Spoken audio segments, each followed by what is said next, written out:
The holiday travel season is here, and this week, 35% of Americans will travel. That's up 1% from last year. 38% will fly, while 58% will drive. And we're joined by Steve Kaufer, CEO of TripAdvisor, the world's largest travel website, for some tips on how to make the right decisions on your holiday travel. Great to have you with us. Good morning. Thank you so much. You sort of started this site before social networking, social media was in vogue. And you have all these people coming on and talking about their trips. How do you make sure that what they say is true and it's their trip and their advice? It's a function of how many people that we actually have coming to the site and coming back to the site. So if you come, you'll see 75 million reviews and opinions, which if you think about it is just an enormous scale. When you then take a trip, you read the advice, you read the reviews, the opinions, the candid photos, everything that's really giving you a sense. And then why does anyone want to write a review? They want to share it back with the folks that gave them the information in the first place. And remember their trip a little bit. It serves as a place that people come on and talk about what they did, and always seems like they enjoyed it. And it covers so many parts of the world, always with so many opinions. So whether you're going to New York City or whether you're traveling halfway across the globe, you will find usually hundreds, if not thousands, of reviews for anything you're looking at. So, what's the real incentive to do anything different than trust all those opinions?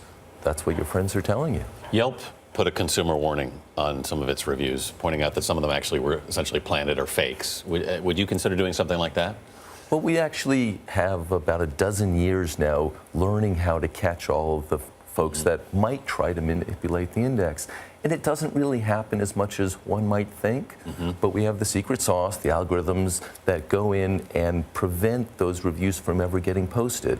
And then every now and then, frankly, reasonably rare, we catch a hotel who's been warned but is still trying to influence our rankings.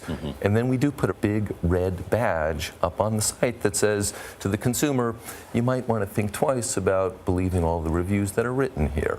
And of course, that's meaningful. And speaking of the secret sauce, the algorithm, your background is computer science. You have a degree in computer science from Harvard. How much has that played into what you've done with TripAdvisor and the safety measures that are in place for anybody who comes to the site? I think it's played a role. Mind you, I haven't written any of the code behind the site, but the focus on being able to automatically detect a lot of the opportunities to improve the site, making sure that the reviews that are coming on really are good. And if you think about it, folks, our site has grown so much over the years. We're the largest travel site in the world because folks read the reviews, they take the trip, it meets their expectations, so they come back. And if it wasn't accurate, of course, they wouldn't be coming back. So as we're heading into the holiday season, if you want to use this site, what's the best advice on how to use it to the best advantage? Well, for the holiday season in particular, plan in advance. The hotels will sell out, the restaurants will fill up. So look at the site, pick out your dates, read the reviews. It doesn't really matter whether the hotel is the top ranked or the second or the third. Those are all the good ones. Avoid the ones on, 90 through 100 when there are 100 hotels in a city. That's really the biggest message.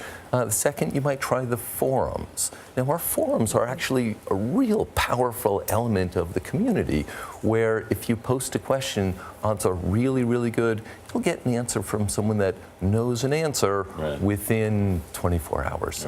Steve Kaufer, thanks so much for being with us this morning. We appreciate it. Absolutely.